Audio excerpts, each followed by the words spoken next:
our final keynote today is Kim John Payne. It is my honor to introduce you to our next speaker. I first discovered Kim's work during the pandemic at a time when many of us, especially those with young children, were feeling overwhelmed. A fellow physician mom recommended his book, Simplicity Parenting. And from that moment, I read my first chapter. It became a game changer. Like many new parents, I believed I needed to give my child every opportunity for them to do every single thing out there and so that they would be set up for success. But Kim's words really shifted something in me. He reminded me the deep value in free time, in allowing children to play, create, discover, and ultimately feel grounded and connected to family. And what struck me more was his message resonated with the wisdom we found in traditional Chinese medicine. Sarah and I have often reflected on how 3,000-year-old textbooks in Chinese medicine focused on avoiding overscheduling, avoiding overpressuring kids to suppress their nature, harm their spirit, and lead to emotional imbalance. And as I mentioned earlier today, parenting is one of the last areas where we glorify instinct over expertise. And so I'm so grateful for experts like Kim. And Kim is the best-selling author of Simplicity Parenting, The Soul of Discipline, Being at Your Best When Your Kids Are at Their Worst, Beyond Winning, Emotionally Resilient Tweens and Teens. Clearly, I have a lot of reading to do. His work has appeared on NBC, BBC, CBC, NPR, Time Magazine, LA Times, New Yorker, and many more. And him and his team have trained over 1,500 simplicity parenting coaches and care professionals around the globe. With today's growing concerns about children's mental health, I'm sure Kim's busier than ever. And so we're incredibly fortunate to have him with us. So without further ado, please join me in welcoming Kim John Payne. Oh gosh, thank you for such a lovely introduction. That's lovely to. It's always lovely to hear one's obituary before one dies. Um, yeah, today's theme overall, I would say the narrative arc of what we'll explore in this next hour is that of balance and what happens when things get out of balance and how to bring our families' lives back into balance. This journey for me began many, many years ago when I was a much younger man, and I was studying psychology. And I always add, and I'm okay now. I always add that when I say that. Um, and I was working in a group home for abused teenagers and very troubled teenagers in general. And I was attending lectures in the day at college, and in the evening, I was living in this group home. And a gentleman there, Dr. Thompson, was presenting his findings in the early stage research into what now has become known as PTSD. Back then, the term was transitioning into trauma response, which before that used to be known as shell shock. And Dr. Thompson had been a medic in the Second World War, a doctor in the Korean conflict, and then a psychiatrist by the time the Vietnam War came. And this was just at the tail end of the Vietnam War that I was attending these talks. And he was describing combat veterans. And as he would describe them, combat veterans who weren't adjusting very well at all, being home or still being actually on duty, they on active duty, I kept thinking about the children in my group home. He would describe nervous, jumpy, hyper-vigilant children over combat veterans, rather. And I was thinking of the children. I'd think, oh, that's Mitch, that's Stevie, that's Anna, that's. And so I approached him and said, gosh, you're talking about combat veterans who are struggling, and yet I'm working with teenagers who have very, very similar presentation. So that set me on a course really to be with you today, because after my training was finished, and I'd been thinking about this a lot and talking to Dr. Thompson a lot, he recommended that and organized for me to be a volunteer in various war-torn areas in Southeast Asia, from Jakarta, from very troubled areas in Indonesia, to eventually to the Thai-Cambodian refugee camps. And there I saw it again: nervous, jumpy, hypervigilant, over-controlling, implosive, explosive children, children who startled very easily, startled at anything new. But this was very understandable because these children were coming out of war zones. After my time was up there, I decided, again at Dr. Thompson's prompting, to study this some more. So back then, in the early 80s, there wasn't really much in the way of courses to study trauma. So I found my way to the UK, to London, and kind of put together a postgrad course, really.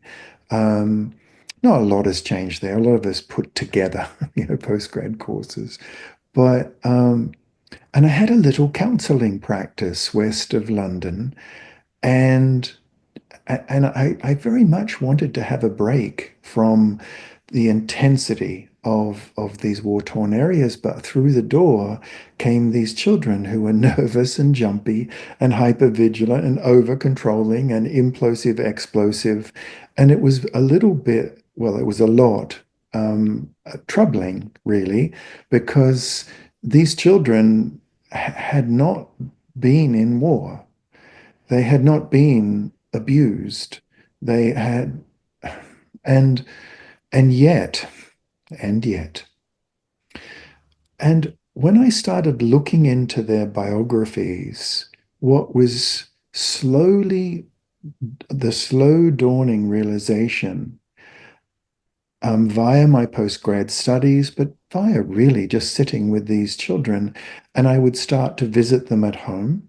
And I would visit them for several hours in their home setting, was that these children were suffering from what I came to think of as cumulative stress, as a cumulative stress reaction. And it wasn't big dramatic events. It was the slow build-up, which I came to think of as the overwhelm syndrome. And I want to lead you through some of the aspects of what I found to be the overwhelm, what was contributing to that. And then we'll pivot from there into what we can do, into 5 pathways of balance and simplicity. I'll screen share now, and just so we can get a little bit of a visual of this might help. And a big thank you to my wife for all these drawings that you'll be seeing. It's quite wonderful to have an in-house art department.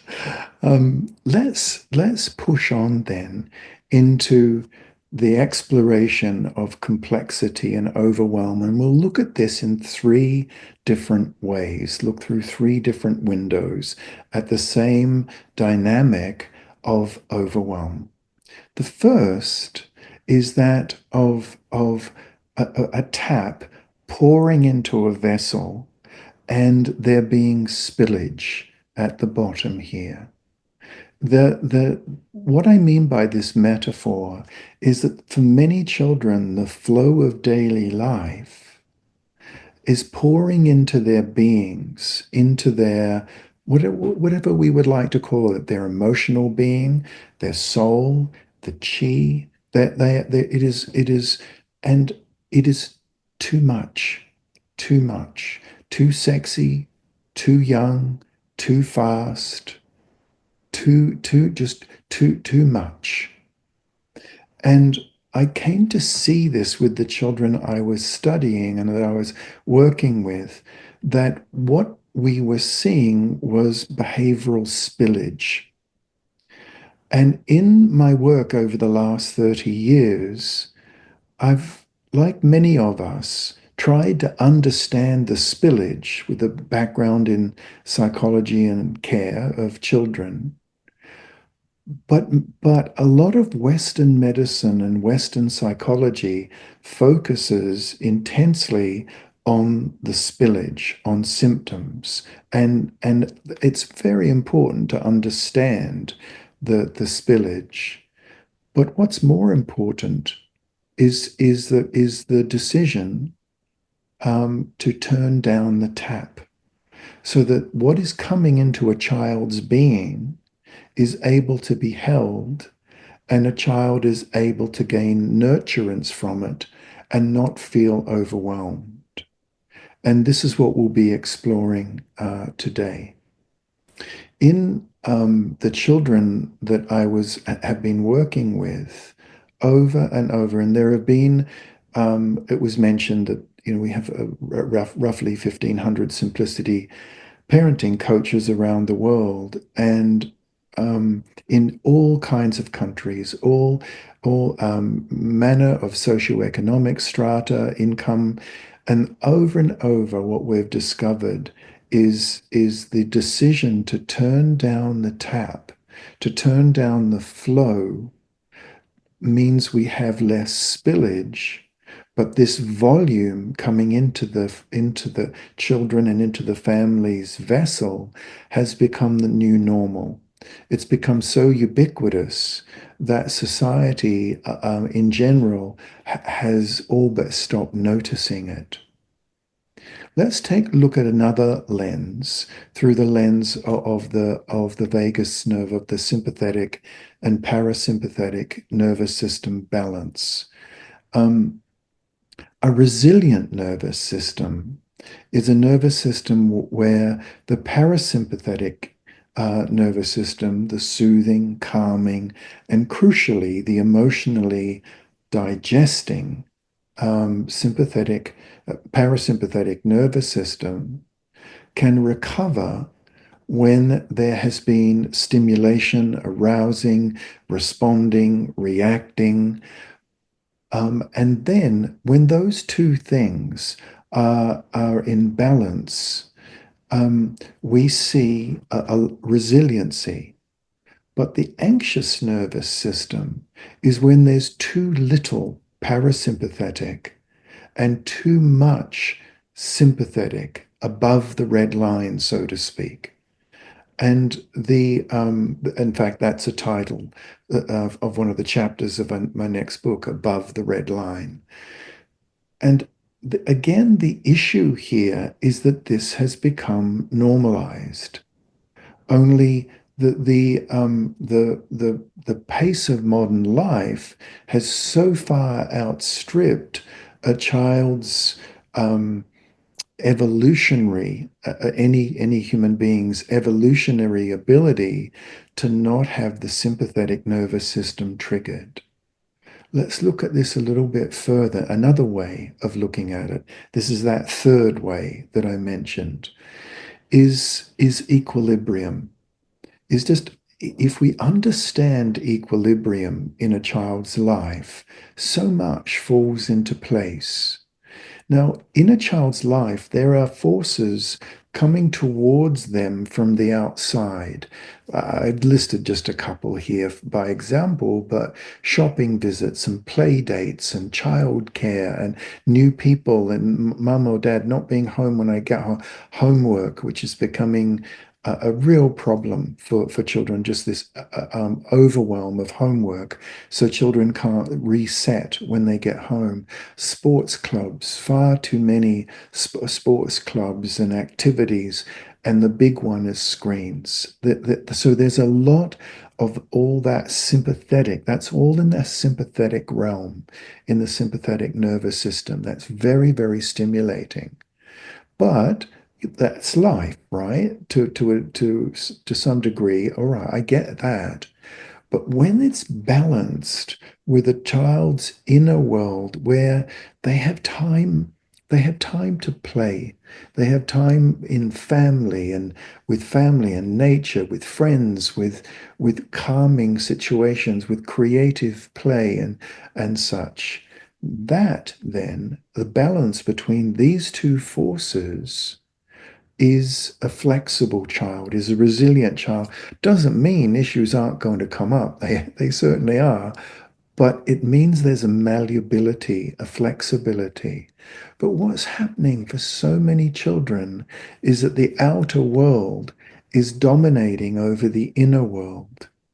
And this relates to this brings about an emotional disorientation, an anxiety response, and a kind of frenetic activity, which then builds up over time.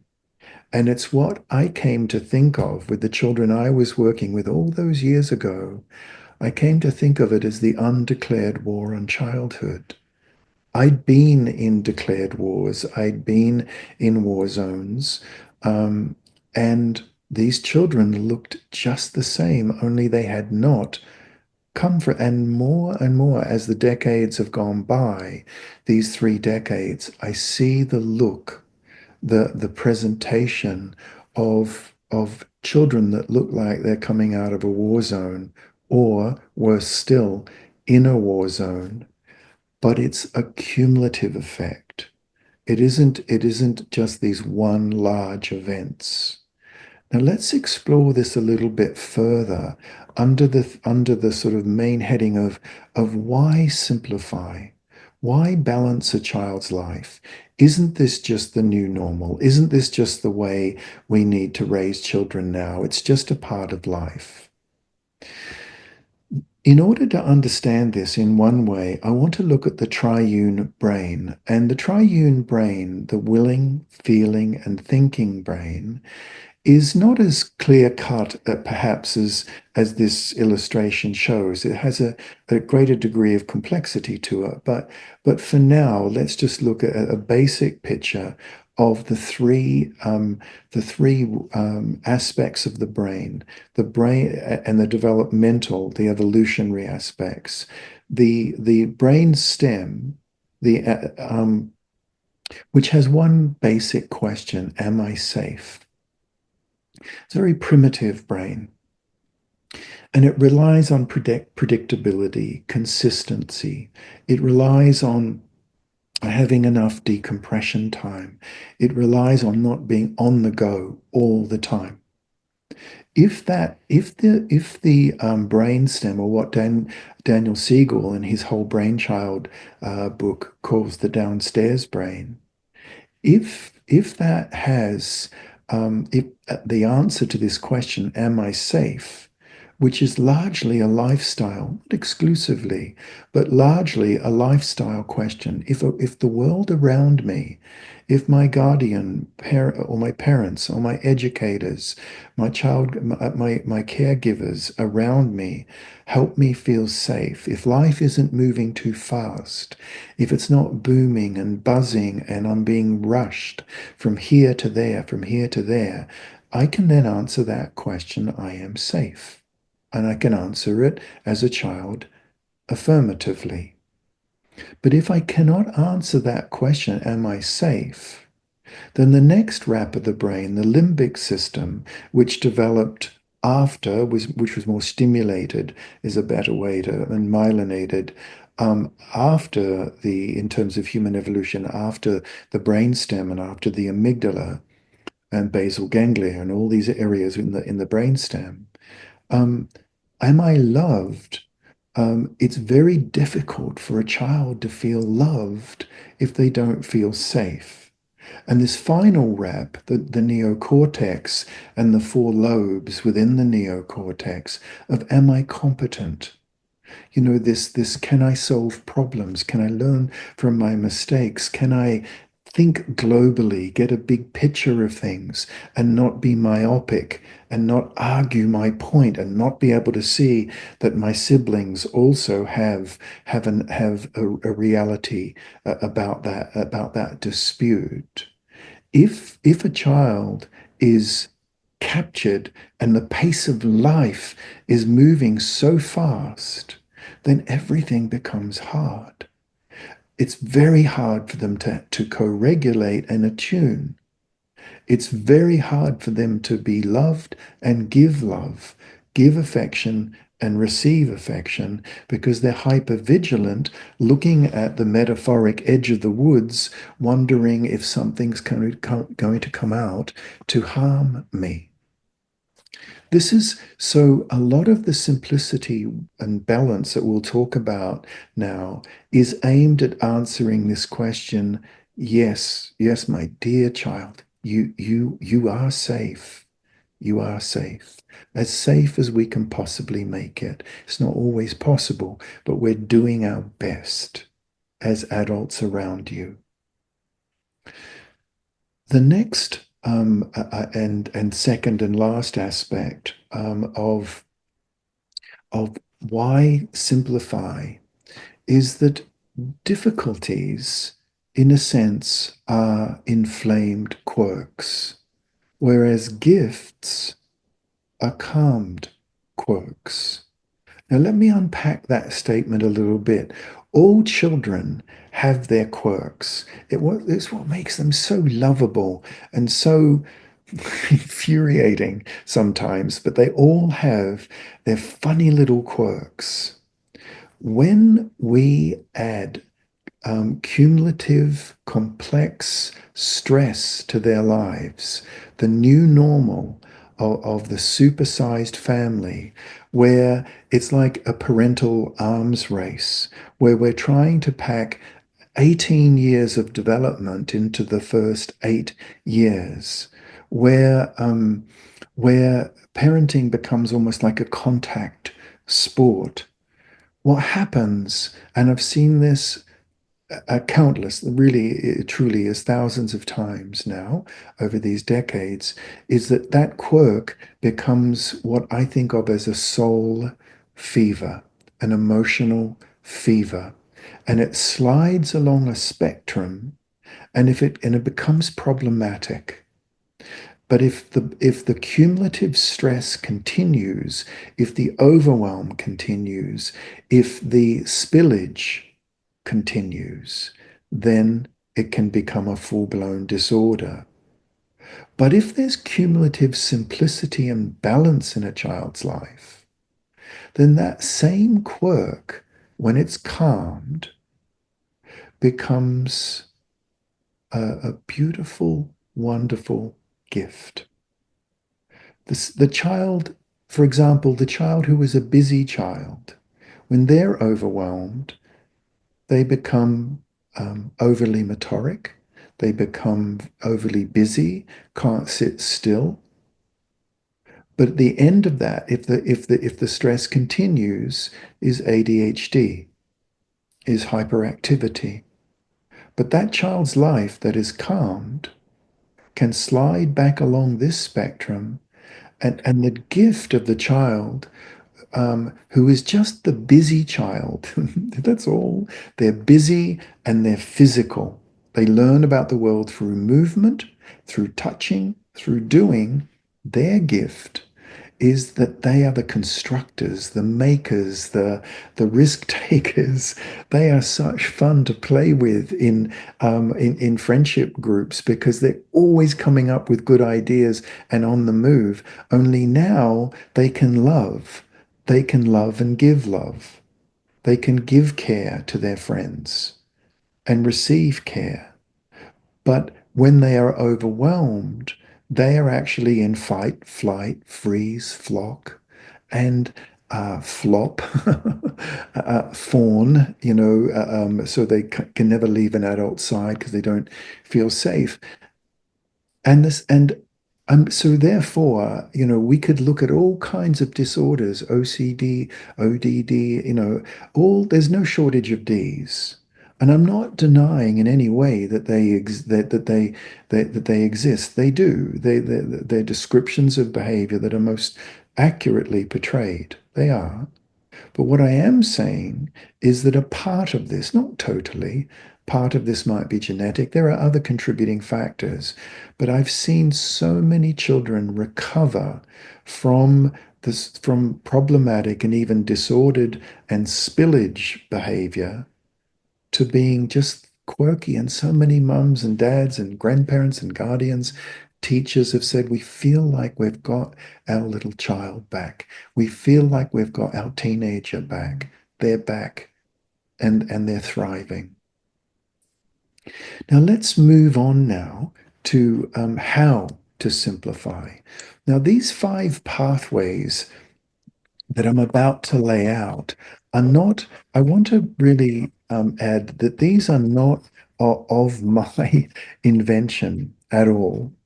What they are is watching where people over the years, initially myself, but now this huge group of 1,500 or so coaches, we get a lot of feedback.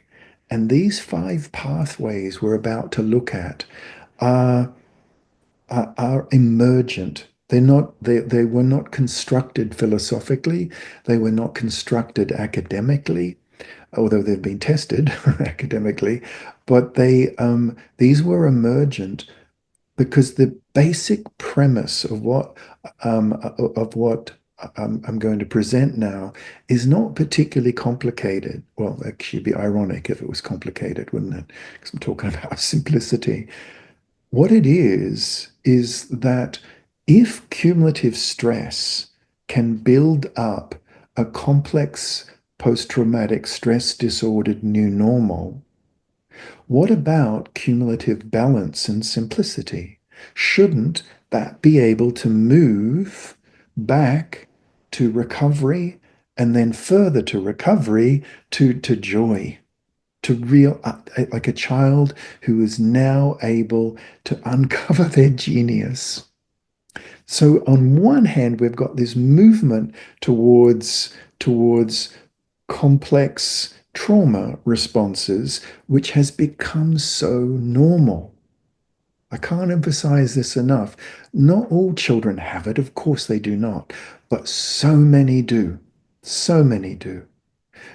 And we're now going in these five pathways, which were emergent over 3 or 4 decades of work, are the ones that are small, they're doable, and the third thing is they're enduring. They last. All right. Let's take a dive into these five pathways, and we'll just be touching down and lifting off and touching down and lifting off. The first one is to declutter a child's environment. Why? The answer, why declutter and organize a family's home, is because out there in the world, it's very disorganized. The world is it's kind of cluttered. It's kind of tricky place for a family, for a child to be. Now, we can only control our controllables as parents, or as Stephen Covey in the book The 7 Habits of Highly Effective People said, the effective person is the one that knows their circle of control, which is small, most often, and they differentiate that from their circle of concern and work within their circle of control. And so, what is within our control is a home that is spacious, is a home that is not cluttered. It's organized in a very disorganized, deconstructing world around many children, around many families. If our homes are decluttered and organized so that the cupboards look the clothing is organized, the books are just so. We establish toy libraries. I talk about that quite a lot in the Simplicity Parenting book of circulating maybe just 10 toys, but putting the others away for young children and having some and circulating them around, circulating books, seasonalizing clothing, having craft areas in a home that are where there's little baskets or tubs where children know where their crafting materials are. That just feels like I am safe. Do you see? We're back to that reality. I am safe. I know when I need my scissors and my beading equipment, I go to that basket and there it is.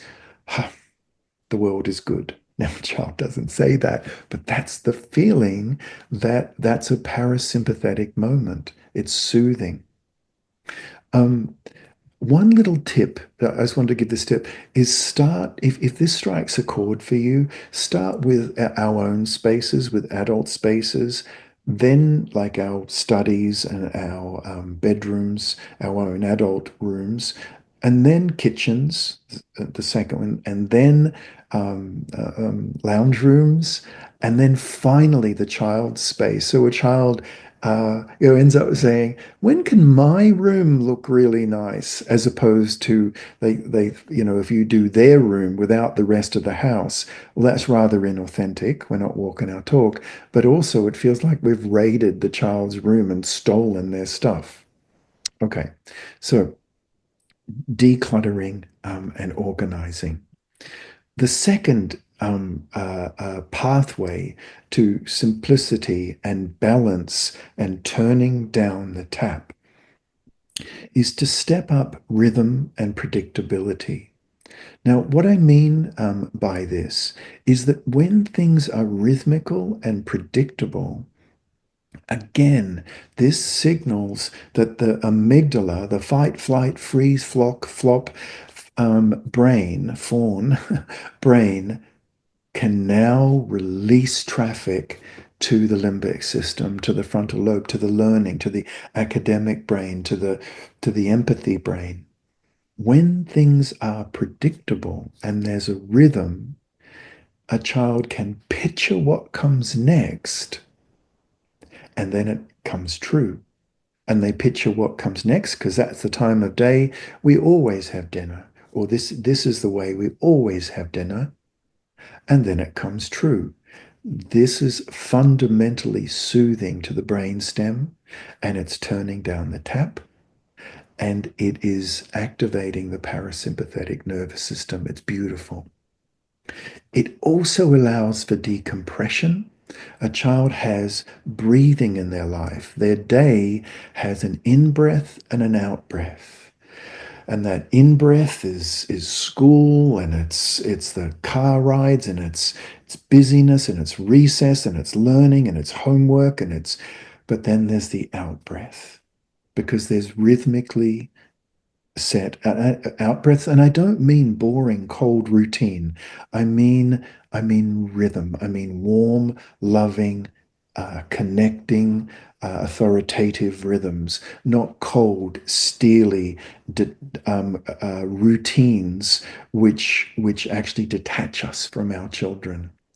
As I mentioned, the amygdala can now stand down, and the basal ganglia in the brain can now orient the child in space.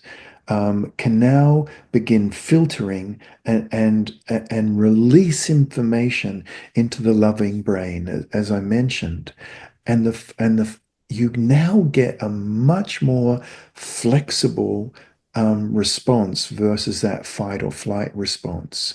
Now, to dig into this just a little bit more, um, there are macro and micro rhythms. The macro rhythm, the first are the big rhythms. These are the big whens. When we wake up in the mornings on the weekends, when we have breakfast, when we have our morning snack, when it's these moments that are predictable, give or take, without becoming rigid about it, because if you become rigid about it, then it's routine again, right? With a degree of flexibility, it's the clock rhythms. The little ones, the micro rhythms, are all the little hows. A little boy, a little child comes into the bathroom and says, "Well, I put my pajamas on this hook because that's got a picture of a dinosaur and I like dinosaurs. And then I go to the bath and my mummy sings me that bath song. She always does. And then I get out the bath and I only have two toys because my mum's read that stupid simplicity parenting book. And I get rubbed, and I like the scratchy towel. My sister likes the smooth one. And then. It's all the connective tissue. These are the little beautiful daily rhythms that has a child feel safe. Then there's the macro and micro previews. So a child knows what's coming up. So first, the macro preview is a little bit of a walkthrough in the evening at dinner time or at bedtime of the next day without pinning yourself too much to it. Otherwise, kids get upset if it doesn't work out, but just a big general picture of the next day. The micro preview are the little moments like at breakfast, we preview what's happening up until morning tea time, morning snack. And at morning snack, we preview what's coming up until lunchtime. And these are the little tiny little previews through the day. The third pathway is time to decompress. So we've talked about decluttering and organizing. We've talked about rhythm and predictability. Now we go to scheduling and the tremendous overscheduling that children are now being subjected to, where it's ballet on Monday, soccer on Tuesday, soccer on Thursday, piano lessons on Friday, psychotherapy on Saturday to cope with it all. It's too much. So time to decompress. I think we've got to let our kids be bored. We've become afraid of boredom. We've become afraid that unless we let our children fill every moment with enrichment opportunities, they won't get into UCLA. They won't thrive. So it's almost like a philosophical question, really. Do we see childhood as a beautiful, gently unfolding experience like a lotus? Or do we see it as an enrichment opportunity where we superphosphate it, where we want it to grow and grow now? And boredom gives a child unstructured time. It allows a bio brain reset, and out of boredom comes creativity. And creativity and creative time is again, that's the emotional digestion. That is the parasympathetic nervous system. And it brings about cooperative play. And if you have a child who's 10 years old now, I did the math on this a couple of days ago. By the time they are 25 years old, coming out of college, if they go to college, over 70% of all employment will be part-time, self-employed, project-based. Now, anyone has their own private practice or has ever had friends who are self-employed knows that you need to be awfully creative. You need to be innovative. You need to have grit, determination.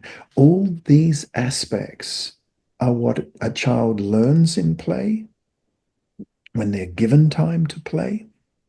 And it is quite literally, physically, how the brain myelinates those aspects that will result in future success. So giving a child downtime isn't just a thing of the past. Oh, that was lovely back in the 1950s. Oh, that's an anachronism. That's of the past. It actually is the future. We're giving children a major head start when we give them unstructured time to play and to grow socially and emotionally. The fourth, the penultimate, is filtering out adult conversations. Children are being overwhelmed with too much adult information. It causes the sympathetic nervous system to flare and it causes the brainstem to flare because they fundamentally don't feel safe when they hear things that are overwhelming to them about war in the world, about situations that are overwhelming, about just things that children just should not have to hear. The I think children need to be free to play. They need, and one of my, I write about this in the second edition of Simplicity Parenting, might be in the first edition too, is that before I say anything in front of my children, our children, I ask myself four simple little questions. Four. So I'm about to say something. I ask myself, well, is it kind? Am I about to say something that is kind? Mhm. Is it true? Yes or no? True to my family's values, not factually true. Is it deeply true? And is it necessary I say it right now?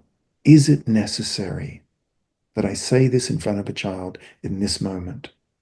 And then, crucially, will it be securing for them? If I say this, about about a tragedy or a colleague at work with a terminal illness or a tragedy in the world, an earthquake, whatever it is, will it fundamentally help them be secure? Because if the answer is no to those, then that will flare the brainstem. It will close down social relationships to a greater extent, and it will shut down the learning brain, the neocortex. Not might, will have an impact on that. Does it mean that we hold our children in a bubble? No, not at all, and I'll come back to that. But it's the appropriate level of information, and if we can judge that, then developmentally, those four questions will help us pitch what we say so that we'll say something very different to a 16-year-old or in front of them as opposed to a 6-year-old, because the answer to those four questions is going to be different according to a child's age. Also, filtering out the adult world has a tremendous amount to do with screens, doesn't it? So many of us as parents, educators, guardians are deeply concerned. And I am not anti-screen. I am not anti-screen at all. In fact, I taught information technology in my high school for, gosh, 15 years. But I am passionately pro-connection. Now, let me describe what I mean about connection.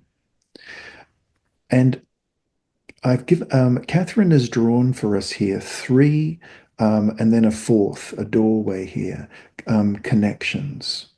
The first connection that I want for all children is a connection to the natural world whenever they can have it. If they're living in urban environments, it might be on vacations, or it might be at a community garden. If they're living in a rural environment, that's a little bit easier, maybe.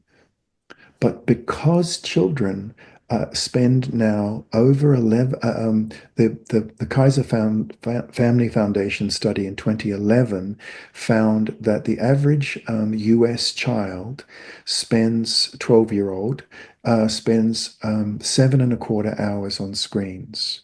They did a follow-up study, and so too did the Common Sense Media. That's now risen to 9.25 hours. And this is discounting multi-screening. Now, it's not that I'm against screens. It's just that every hour a child spends on a screen, they are They are not in the natural world.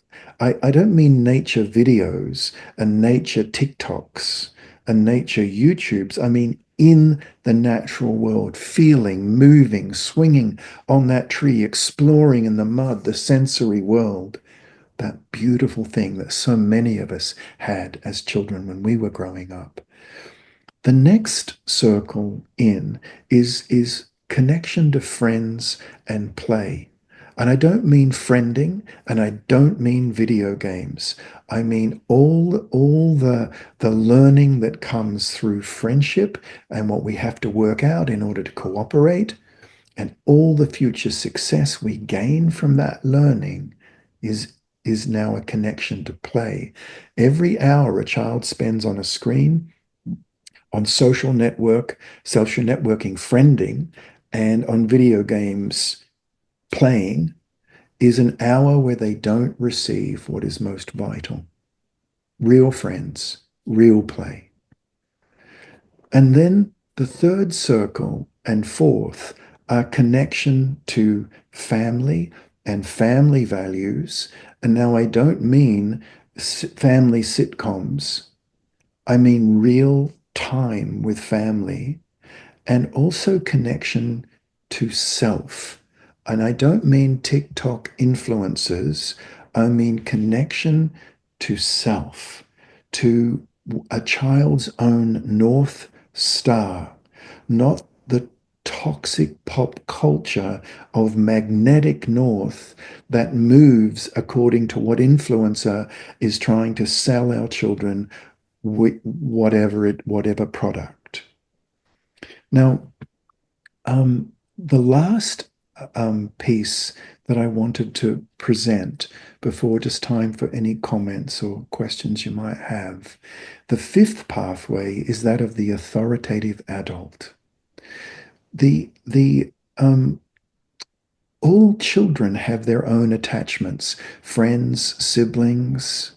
They also have attachments through the adult authoritative presence.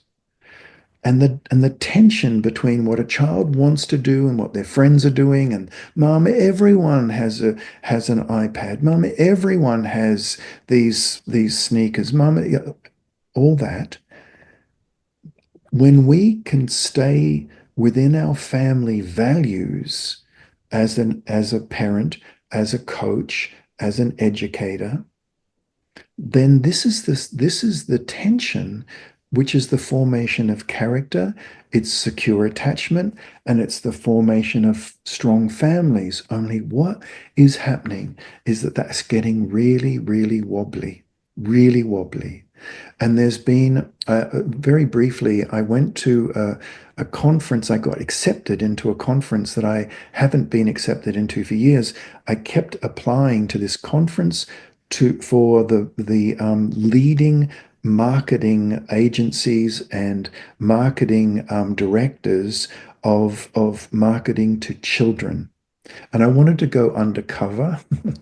I wanted to go embedded, and I got rejected year after year because all they've got to do is look me up, and there I am on all those CBC, ABC, NBC, Good Morning America, whatever, and I'm being rude about, well, actually them. And so I didn't get over COVID, I got in. Now, the reason I'm saying this is one term I want to describe. This is purchasing friction, because I went along to a very popular workshop, and this is where all the app designers are, the gaming designers, the social networking folk, the sugary breakfast cereals, the sneakers, all that stuff. And this was, I see if I can remember, it was called the case studies in the successful removal of purchasing friction. And I thought, what's that? And it took me 10 or 15 minutes to understand that the term that they use now instead of parents is purchasing friction. And they spend $16 billion a year marketing to the under 10-year-olds to remove purchasing friction. That's us, to remove adults from kids' lives. And they do it, in all kinds of ways. And by the way, after that conference, I actually recorded I do these little podcasts. They're mercifully brief. They're just 10 or 15 minutes. They're called Simplicity Parenting and the Simplicity Diaries. If you want to hear more about that conference, you can go to those. And actually, every topic we've looked at today has a deeper dive in the Simplicity Parenting podcast. So now I'll round off. What I'm really talking about here is the middle path. In the middle path is that of not seeing protecting childhood as a dam or a bubble, and we're not letting our children go out into the world. But we're not casting them out into the raging seas outside the wall of this beautiful harbor. What we're doing and aiming to do as best we can, given all all our failures, we do our best to have our families be a harbor, a place to rest and repair, restock, so our children over the years will sail out further and further and further out into the seas, but they experience home as best we can make it as a place of safety. So with that, I'll come out of screen share now, and Anna, someone is kindly going to um, uh, curate some comments or questions that you might have, and I believe we have about 10 minutes for that. Thank you so much. That was so profound, so easy to understand, and so relatable as a parent. So I appreciate it so much. Do we have any questions in the audience? We can raise the light a little bit, you know. Yeah, question.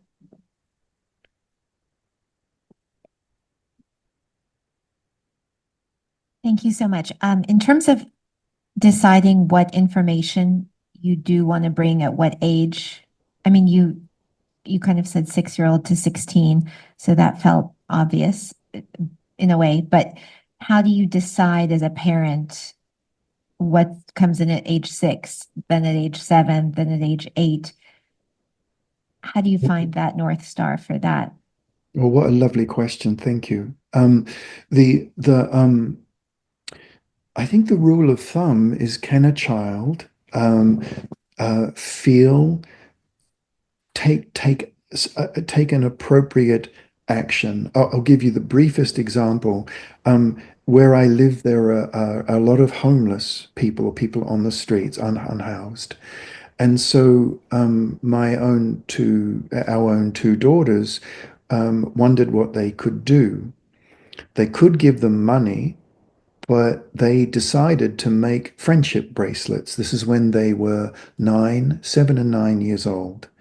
And they distributed friendship bracelets to all these people and sat and talked with them, because they figured what these people needed was friendship, because they were disturbed that people wouldn't look at them. So they sat with them. And then the unhoused, the homeless folk asked them how to make these friendship bracelets. So back home, my girls came and were busy little beavers in their room making up all these little baggies. And then a few days later, back down the street, they went handing out these baggies and showing people how to make their own friendship bracelets. Then, a couple of weeks later, they're walking down the street again, and people are now selling the friendship bracelets to the tourists. And my children made a simple calculation. Now they actually have the money. Do you see what the example I give that by way of example, not just a philosophical answer, is that how can we empower our children without scaring them, without freaking them out, but activating something that they can do that is within their realm?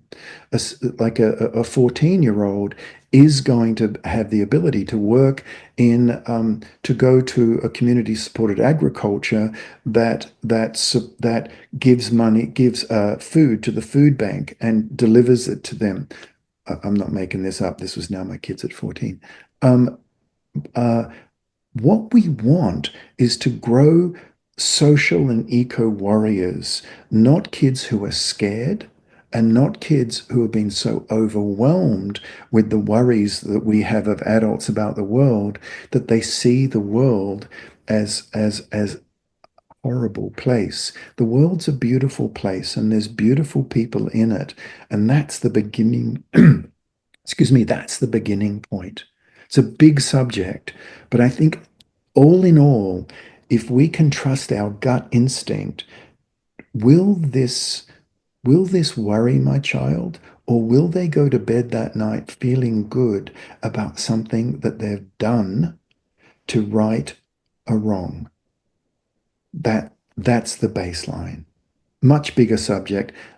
By the way, there's a podcast. There's two or three of them on this theme. It's like there's an app for that. It looks like there's a podcast for that.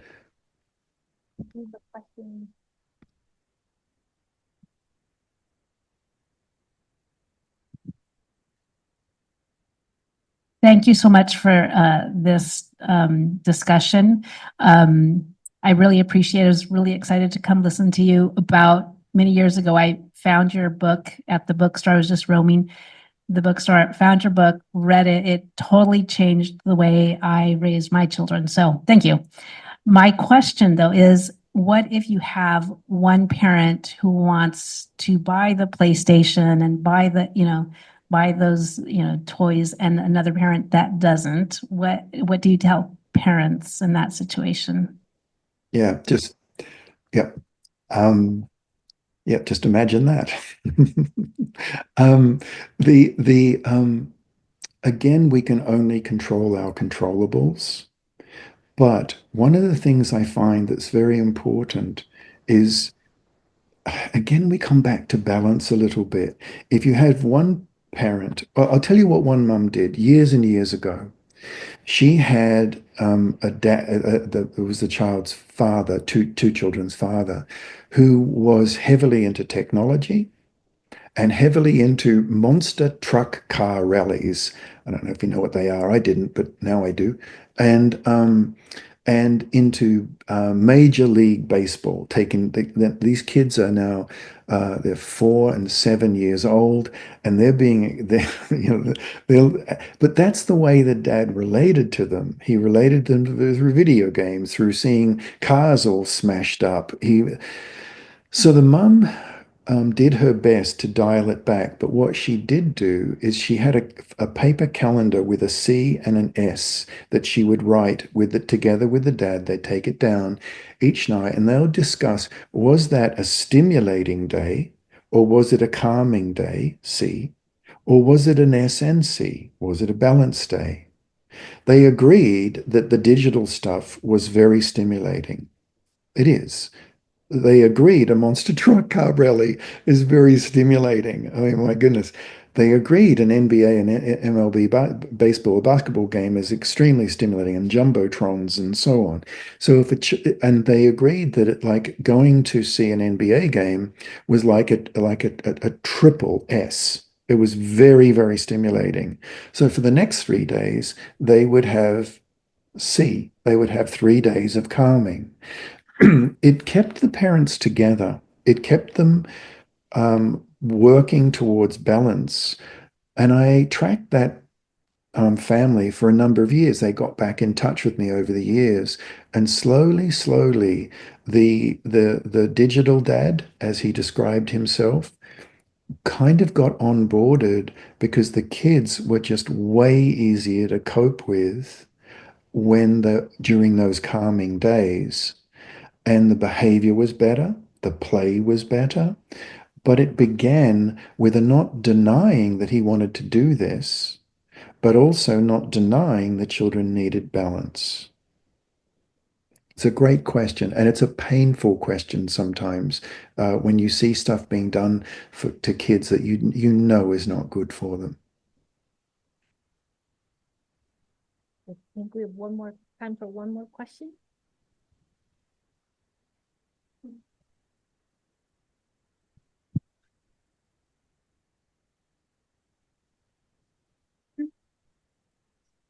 Hello, and again, I'm going to join everybody else thanking you for your presentation today.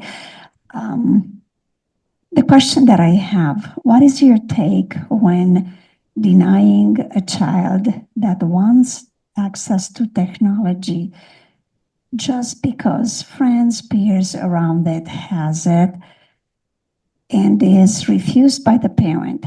Could that communicate lack of trust in the child, where the child is not trustworthy of handling the electronics? And that can be a simple iPhone, or, you know what I mean? What is your take? Is the parent communicating, I don't trust you, you're too vulnerable, you don't make good judgments if you have it? So that's my question. Yeah, thank you. It would be, I remember when I was 10 years old and I really did figure I could drive my father's car.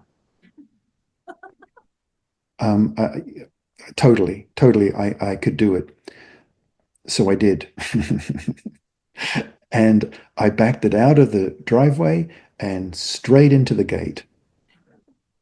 Um, the You never let me forget it. There are some things which we as adults need to be able to call authoritatively, warmly, and kindly. And we do need to step in and make decisions. And for me, it's not a question of trust, even if a child would claim that. It's a question of an adult being in leadership. And that in these precious few years we have with our children, we need to maintain leadership. And because other parents have not maintained leadership and they've given way to digital devices very, very young and too much of them, it can be just, well, in our family, not so much, yeah, we don't do much phone and computers, but what we do is that we do lots of play. We have game nights, we have pizza night, we bake together, we cycle together. And I think it's a question of what we do, and not just what we don't. And just in closing, I would mention to you that the screenstrong.org website, screenstrong.org, and the book Kids' Brains and Screens by Melanie Hemp, Hempe. This is a book written to children, and I was asked to give a recommendation for the book, and it's one of the shortest recommendations I've ever given. I said, this book is digital driver's ed. In my way of thinking, no child should have a device put in their hand until a parent has sat with them and read through the 7 lessons in this book, because it leads a child through the healthy brain and then what screens do to make it unhealthy. And it leads them through friendships, it leads them through learning, it leads them through all aspects of life that are important to them, being able to move well, being healthy. But it focuses on the brain. And any parent who reads this book out aloud with their child, because the book is written to the child and it's meant primarily as a read aloud or a parallel read, where if they're a bit older, like 14, then they would read a chapter on their own and you would read and you discuss it on Sunday evening, that kind of thing.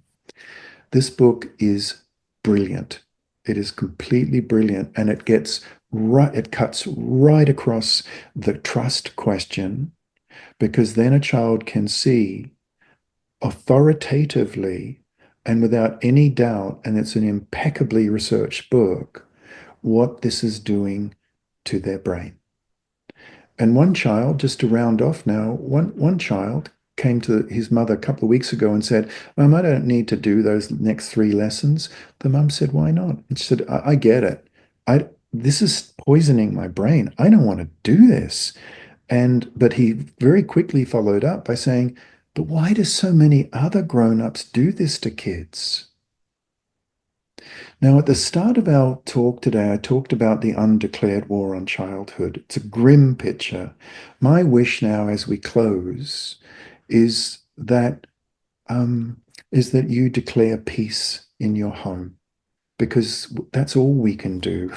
we can control our home environment, and I wish you all the very best in declaring peace in your homes. Thank you. So much. Thank you, thank you, thank you. You're very welcome.